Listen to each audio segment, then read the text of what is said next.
Hello, friend, and welcome back to Beyond the Thyroid. If you are new here, I am happy you found me.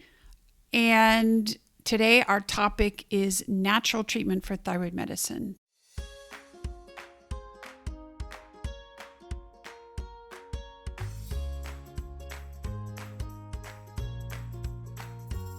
You're listening to the Beyond the Thyroid podcast.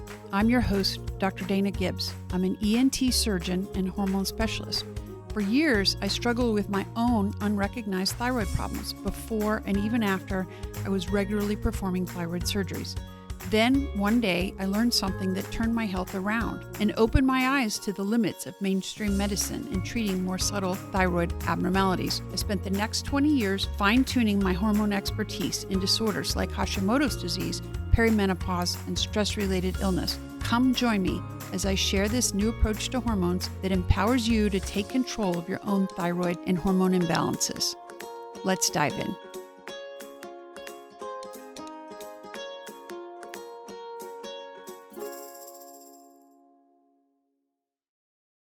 So I hear this so very often.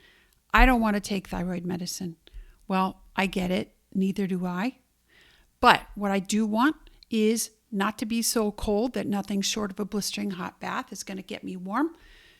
Number 2, not to gain weight, though I eat next to nothing. Number 3, not to be so tired that I can't drive my car without a dangerous potential for an accident. I also don't want to take the wrong type or dose of thyroid medicine and end up with normal labs but still feel like crap. So that's what I want to really talk about today. Because while I love lifestyle medicine, nutrition, stress management, and supplements, I see these mistakes that people make over and over again when they try to manage their thyroid disease naturally. And these mistakes can keep you stuck and exhausted for far longer than you need to be. So, mistake number 1, focusing on your antibody levels instead of your thyroid hormone balance. So I've mentioned in earlier episodes that there are 2 parts to Hashimoto's disease. And Hashimoto's disease is the most common disease of thyroid. It's also the most common autoimmune disease of all autoimmune diseases. And part 1 of Hashimoto's disease is the autoimmune attack itself. And there is no pharmaceutical drug that eliminates that autoimmune attack. It's just like type 1 diabetes or MS or rheumatoid arthritis. Once the damage is done to your organs or your tissues, the affected organ doesn't simply return to normal. That said, there are lifestyle and natural approaches that can help calm inflammation and reduce the attack. Strict diets, anti-inflammatory herbs, leaky gut protocols, stress reduction, and sometimes you can get your antibody levels all the way down to 0. I have talked about that on other episodes of Beyond the Thyroid. But here's where the mistake comes in. Part 2 of Hashimoto's disease is the damage that's already has been done and is ongoing to your thyroid gland. For some people, that damage has been going on for 20 years or more, and some of them have no thyroid function left at all. And even if your thyroid antibody levels become undetectable today, your thyroid tissue that's secreting thyroid hormone that's necessary for life may be permanently damaged and not able to supply sufficient or the proper balance of thyroid hormone to your body. Seen people really get trapped in this, obsessing over their antibodies, but ignoring that bigger question. Are your thyroid hormones balanced? Your free T3, free T4, total and reverse T3 ratios tell me if your cells are actually getting what they need thyroid hormone-wise to function. And that to me is part number 1. And it's much better than chasing your antibody levels like a stock ticker. Mistake number 2, ignoring correctable causes while you're chasing the root cause. So this is another major mistake I see, is this fixation on finding the root cause of your thyroid disease. Now, I know that I don't love that phrase, because too often it sends people down a rabbit hole chasing chronic Lyme or mold or Epstein-Barr virus. Do those conditions even exist? Yes, I think absolutely. Can they play a role? Sure. But if you focus exclusively on them, it commonly means that you're overlooking the common and correctable issues that are right in front of you. Here's the thing. If your thyroid hormones are unbalanced and inadequate, it causes suppression of your immune function to the point that autoimmune diseases can take hold, infections can take hold, that allergies can take hold. And I see that over and over with people who have inadequate thyroid hormone, inadequate balance of their thyroid. So is it the chicken or the egg? Did the Epstein-Barr virus reactivate and cause your Hashimoto's disease? Or have you had Hashimoto's for years and you got reactivated Epstein-Barr virus because your Hashimoto's has gotten out of control and your thyroid balance is bad? And there are also correctable issues that are right in front of you. Things like insulin resistance, poor sleep, chronic stress, nutrient deficiencies. And these are the drivers I see most often in my clinic, and they are very fixable. Maybe not simple, but definitely very fixable. It is tempting, I know, to want to take a detox or a bunch of fancy protocols or expensive labs, but it really misses the point and can sometimes even damage your health if it keeps you from replacing thyroid hormone when your gland can't make it anymore, because the ongoing damage to your immune system will continue. This is also where I remind patients of something important. Thyroid hormone is not a drug in the way that Tylenol or blood pressure medication is a drug. The drug is something that you take to control a symptom, a chemical that is not native to your body. And a drug is rarely measurable in your blood.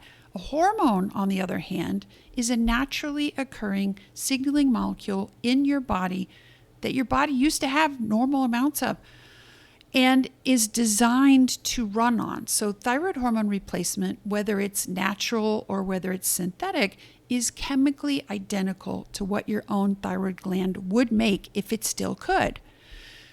So mistake number 3 that I see is believing the hype about natural thyroid and suppressing TSH. This is a big one. The idea is that the only good thyroid medicine is the natural thyroid medicine or the natural desiccated thyroid. Or the second part of this is that you need to drive your TSH well below normal in order to get symptom relief. So here's the truth. All these thyroid medicines contain bioidentical thyroid hormone, every single one. The T4 in Synthroid is molecularly identical to the T4 in Armour thyroid or NP thyroid. The T3 in liothyronine is identical to the T3 in natural thyroid. The source is different, the structure is the same. It's indistinguishable from what your healthy thyroid gland would have made, except in the proportion. Now, several episodes back, I went into a lot of detail on what's in a natural desiccated thyroid in the brands like Armour or NP thyroid. Now, these are derived from dried animal thyroid glands, and they contain both T4 and T3. And the T3 is, in my opinion, why it works better than Synthroid alone for a good proportion of people. Now, there are some practitioners who swear by them and won't give their patients anything else. I think this is silly. Other doctors who refuse to give them because they've bought into the hype that was put out by the synthetic manufacturers a long time ago. For me, natural thyroid is simply one more tool in my toolbox. And when I discuss what's in it, specifically I was talking about other possibly biologically active ingredients that used to not be required to be disclosed, and then some inactive ones that are added. They're called excipients, and they're the inactive ingredients that are added for various manufacturing reasons. And this is equally true for the natural thyroids as it is for the synthetic thyroid hormones. So to review, Armour thyroid contains an extract of desiccated, that means dried out, pig thyroid glands. It contains all the structural proteins and the extra hormone metabolites that are naturally found in all thyroid glands, and this includes something called calcitonin, which we rarely talk about, but I'll be talking about that in a couple of weeks. It contains proportionally more active thyroid hormone T3 than is found in human thyroid glands, and it contains some other inactive ingredients, as I mentioned. But there are far more, while there are practitioners who are passionate believers in natural desiccated thyroid only, there are far more mainstream physicians who insist that these natural thyroid products are terrible, and the guidelines actually tell them not to even consider using it. And most of these doctors have bought into the myths that have come up over the years about those. So let's talk about them. The first one is it contains too much T3. Well, okay, 90% of what's released from a normal human thyroid gland is T4, and only 10% is T3. But that doesn't mean that we don't need more of that in our bodies. 80% of the T3 our bodies use is converted after the fact. And so if you have a hypothyroid condition that affects your ability to convert T4 to T3, it is highly likely that you have less T3 than you need. And taking a preparation with 17% T3 is not only generally not too much, but it's common in my patients that it isn't enough. So Armour Thyroid, as all NDT does, contains the exact ratio of 9 micrograms of T3 to 38 micrograms of T4 in every 60 milligram tablet. So that's where that 17% number comes from. And while it may be perfect for some, it is frequently not enough for many. And the problem with it is if you need more T3 and you give more Armour Thyroid, then what's happening is that you're also raising the dose of T4. And a raising dose of T4 triggers elevations in reverse T3. Reverse T3 damps down the effect of the T3 that you're getting and lowers the TSH at the same time, which brings up the next problem or myth that comes with Armour Thyroid, and that is that Armour Thyroid causes bone loss and heart problems. Well, this problem is utterly dose related, and it exists with any thyroid hormone preparation. And what I do frequently find is that practitioners who exclusively use Armour tend to overdose it for two reasons. First of all, they forget about the very short half-life of T3, less than 24 hours, and they don't realize that it's way more effective if you give it 2 or 3 times daily, as it was given before the advent of Synthroid and its claims of ideal once daily dosing, which aren't true, by the way. And 2, when they push the dose higher to try to get complete relief of symptoms, that patient is now getting too much T4 or any thyroid hormone, drops the TSH below the normal range. And even if there's still not enough T3 to make you feel well, your TSH will still be suppressed. And there are big problems with taking too much, which include first side effects like irritability and sleep problems, or major long-standing problems like bone loss and heart problems, among others. And this can, of course, happen with natural thyroid formulations, but it's also very common with levothyroxine monotherapy or even combination with T3 synthetic if it is being dosed improperly. So if your TSH is down below 0.3, then you're taking too much, but it's probably too much T4. That's the problem, not too much T3. The last myth is that NDT is not FDA approved. And this one is actually true, but completely irrelevant. Well, I should say, and this is important, it used to be completely irrelevant because the new Trump-era FDA is now on the warpath against natural animal thyroid, saying that it is a biologic because it contains proteins. Never mind, those exact proteins are already found in normal human thyroid tissue as well as in animal thyroids.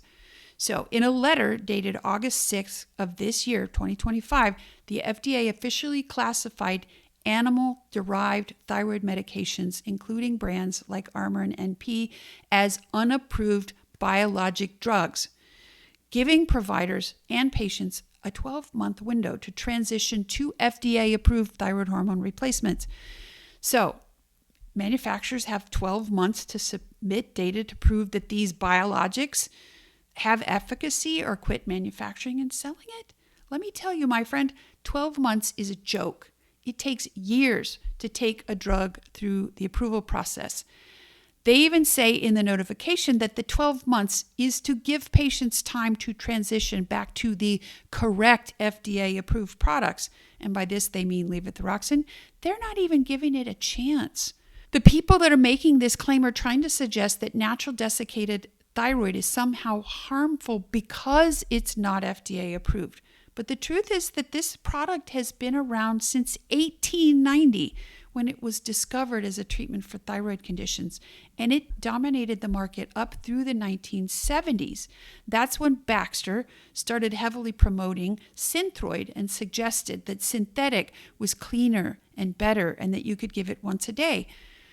The FDA didn't even exist and wasn't regulating the effectiveness of medications until 1972, because natural desiccated thyroid was in use 50 years before this, so it was grandfathered in until now. Grandfathered or not, the FDA has been regulating the use of these products and have in the past pulled products off the market when the manufacturers were not following the rules for potency and for shelf life. In the past, natural thyroid manufacturers were not required to prove efficacy like newer drugs are, because desiccated thyroid already had a proven track record, and because it's a natural product naturally present in human thyroid glands. So the FDA has suddenly shifted its stance and has created some confusion and fear. But the lack of an approval stamp does not mean that this medication is unsafe or ineffective if the provider knows the right way to use it. Believe me, guys, this is big news, because 1.6 million Americans take these products and are being left in the dust.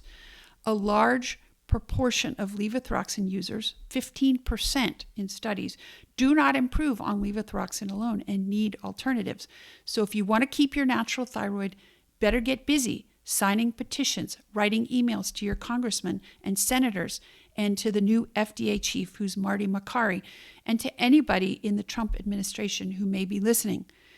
In order to find this letter, do a Google search for FDA's actions to address unapproved thyroid medications, or FDA letter to manufacturers of animal-derived thyroid products. Use those in Google or on FDA.gov, and you should be able to find that official letter, attach it to your letter, attach it to your email, highlight the parts that are objectionable, and let's get this stopped, because really, it's ridiculous.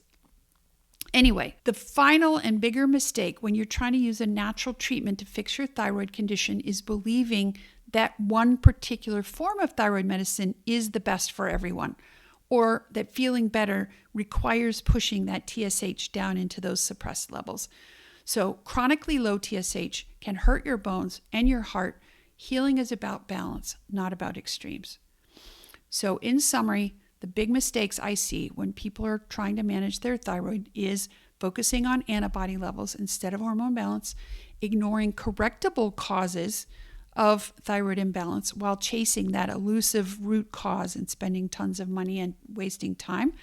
And then 3, believing the hype about natural thyroid or suppressed TSH as being the only ways you can get better with this.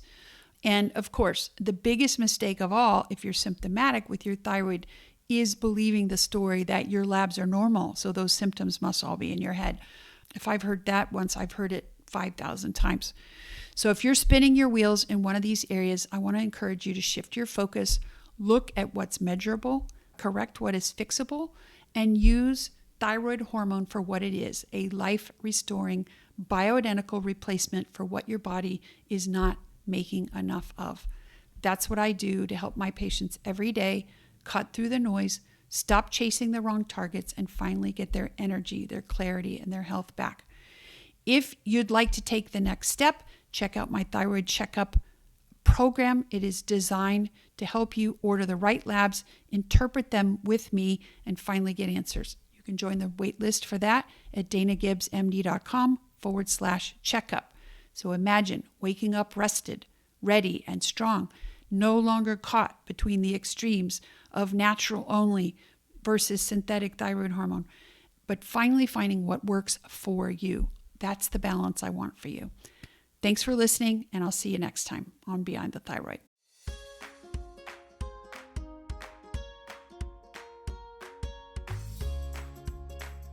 Thank you for listening to this episode of Beyond the Thyroid. If you found this information valuable, it would mean so much to me if you'll take a few seconds and give the podcast a 5-star review. It helps other people who need this information find the show, and it's really easy. Just search and click on the name of the show, Beyond the Thyroid, and scroll to the bottom to ratings and reviews. I truly do read and appreciate every one. Remember, when it comes to hormones, there will always be more to discover. So follow the show so you get the next episode as soon as it's released. And if you or someone you care about needs a caring doctor to help figure out how to heal hormone problems that other doctors have dismissed, check out my website at www.danagibbsmd.com. And if you're not a physician, please keep in mind, while I'm a doctor, I'm not your doctor. The content of this podcast is my opinion, and it's for educational and entertainment purposes only. This is not meant to be individual medical advice, and you should consult your own physician for any medical issues or diagnoses that you may have. I look forward to continuing this journey with you beyond the thyroid.